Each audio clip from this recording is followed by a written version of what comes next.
दीवाना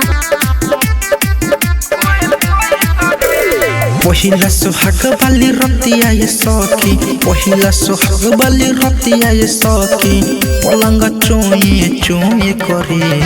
सैया जी के काला गहमना देखी समान फोए फोए करे सैया जी के काला गहमना देखी समान फोए फोए करे सैया जी के काला गहमना देखी समान फोए फोए करे।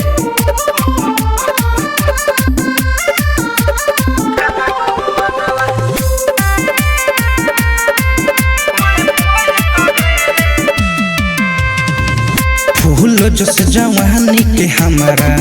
लेला सैया चूस हो सुतल रही से जिया पे सखी राजवा जहल घूस हो हे सखी फूल जस जवानी के हमारा लेला सैया चूस हो सुतल रही से जिया पे सखी राजवा जहल घूस हो बाजेला हरन सुनो ये सखी बाजेला हरन सुनो ये सखी जैसे पोए पोए करे सैया जी के काला गहमना देखी समान पोए पोए करे सैया जी के काला गहमना देखी समान पोए पोए करे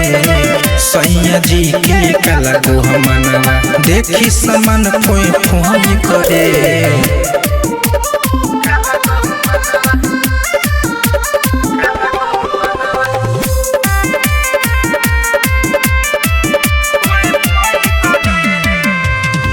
राइटर शाम सवरिया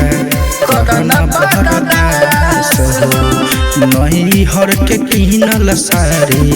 कई दिहल नास हो असलम दीवाना बलमु करना बरदास हो नहीं हर के किनल सारी कई दिहल नास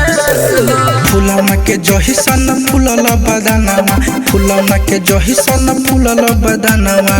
सखी रे टोए टोए करे सैया जी के काला गहमना देखी समान फोए फोए करे